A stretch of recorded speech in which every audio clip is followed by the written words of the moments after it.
I have the pleasure to present to you Dr. Martin Luther King, Jr.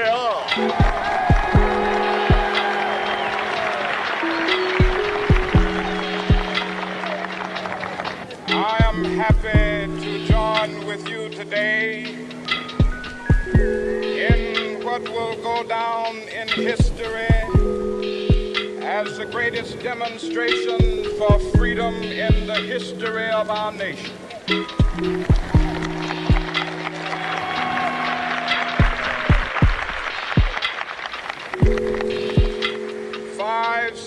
50 years ago,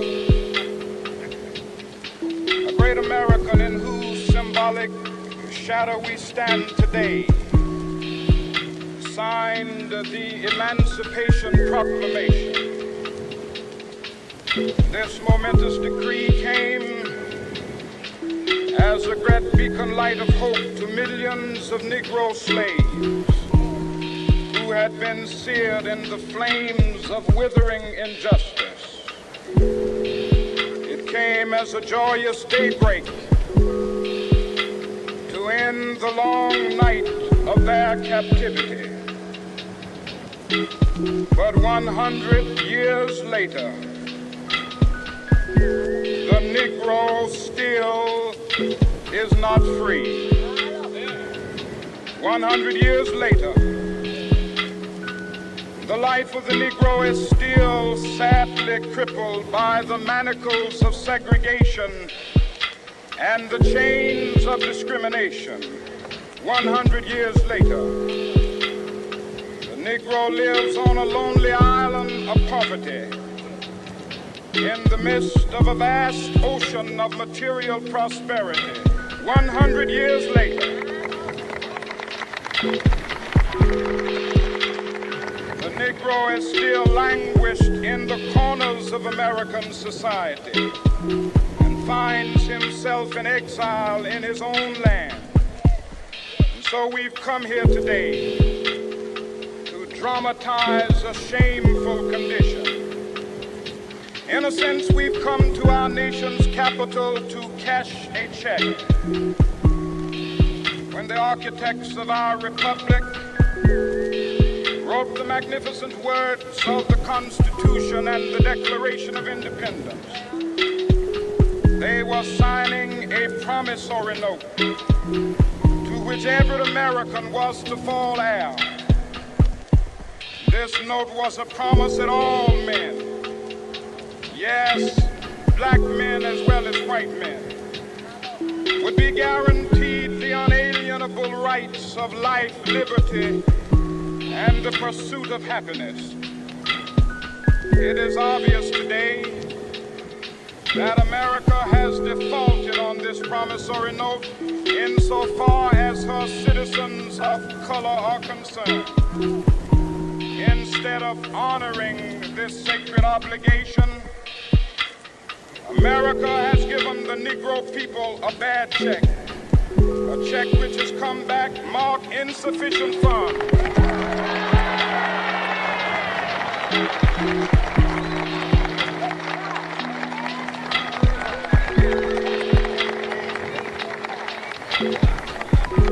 But we refuse to believe that the Bank of Justice is bankrupt.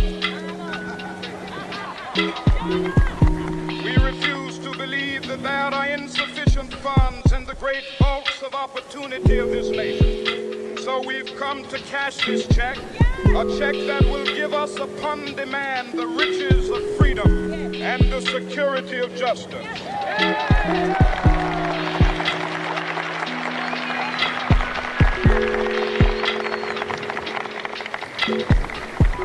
We have also come to this hallowed spot to remind America of the fierce urgency of now. This is no time to engage in the luxury of cooling off or to take the tranquilizing drug of gradualism.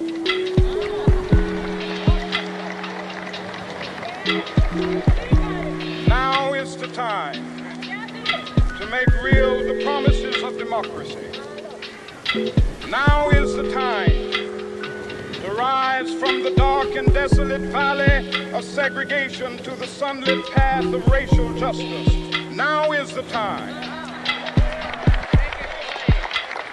to lift our nation from the quicksands of racial injustice to the solid rock of brotherhood. Now is the time to make justice a reality for all of God's children. It would be fatal for the nation to overlook the urgency of the moment. This sweltering summit of the Negro's legitimate discontent will not pass until that is an invigorating autumn of freedom and equality. 1963 is not an end, but a beginning. Those who hope that the Negro needed to blow off steam and will now be content will have a rude awakening if the nation returns to business as usual.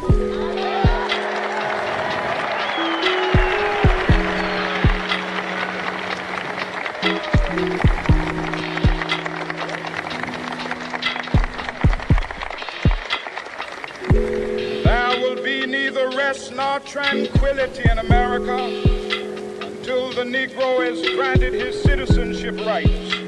The whirlwinds of revolt will continue to shake the foundations of our nation until the bright day of justice emerges. But that is something that I must say to my people who stand on the warm threshold which leads into the palace of justice. In the process of gaining our rightful place, we must not be guilty of wrongful deeds. Let us not seek to satisfy our thirst for freedom by drinking from the cup of bitterness and hatred.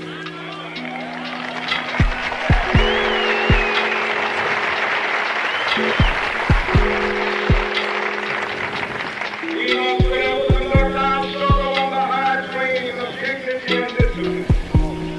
We must not allow our creative protest to degenerate into physical violence. Again and again, we must rise to the majestic heights of meeting physical force with soul force. The marvelous new militancy which has engulfed the Negro community must not lead us to a distrust of all white people. For many of our white brothers, as evidenced by their presence here today, have come to realize that their destiny is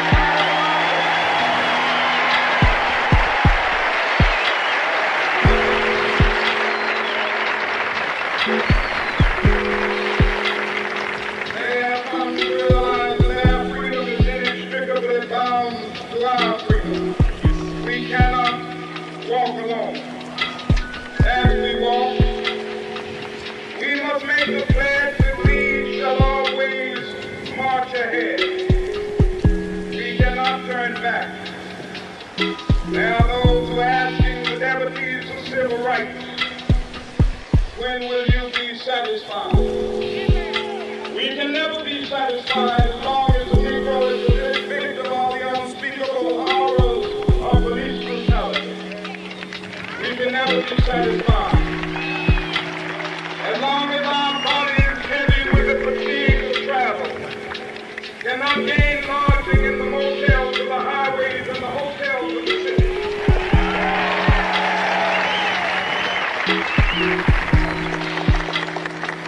We cannot be satisfied as long as a Negro in Mississippi cannot vote and a Negro in New York believes he has nothing for which to vote.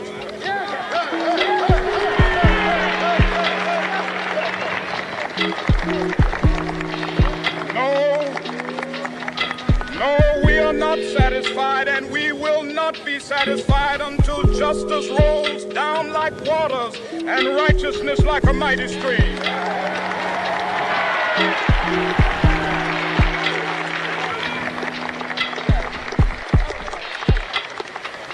I am not unmindful that some of you have come here out of great trials and tribulations. Some of you have come fresh from narrow jail cells. Some of you have come from areas where your quest for freedom left you battered by the storms of persecution and staggered by the winds of police brutality. You have been the veterans of creative suffering. Continue to work with the faith that unearned suffering is redemptive. Go back to Mississippi. Go back to Alabama. Go back to South Carolina. Go back to Georgia. Go back to Louisiana. Go back to the slums and ghettos of our northern cities. Knowing that somehow this situation can and will be changed. Let us not wallow in the valley of despair. I say to you today, my friend,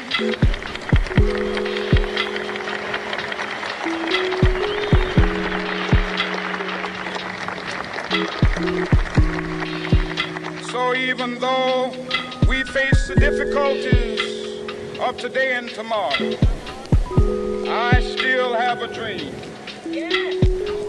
It is a dream deeply rooted in the American dream. I have a dream that one day this nation will rise up and live out the true meaning of its creed. We hold these truths to be self-evident, that all men are created equal.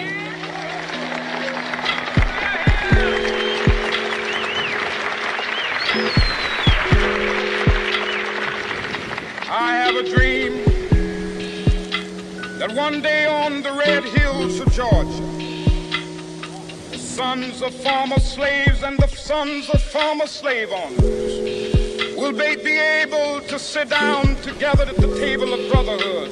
I have a dream that one day,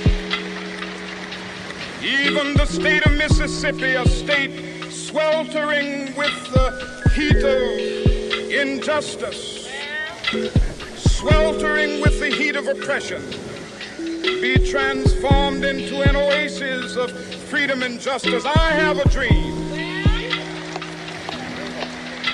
that my 4 little children will one day live in a nation where they will not be judged by the color of their skin, but by the content of their character. I have a dream today.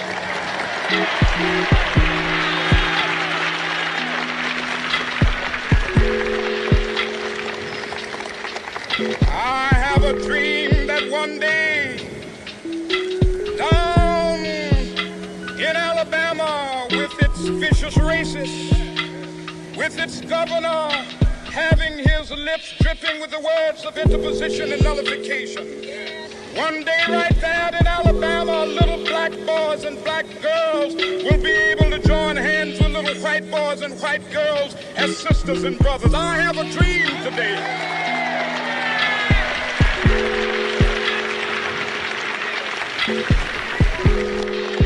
I have a dream that one day every valley shall be exalted, and every hill and mountain shall be made low, the rough places will be made plain, and the crooked places will be made straight, and the glory of the Lord shall be revealed, and all flesh shall see it together.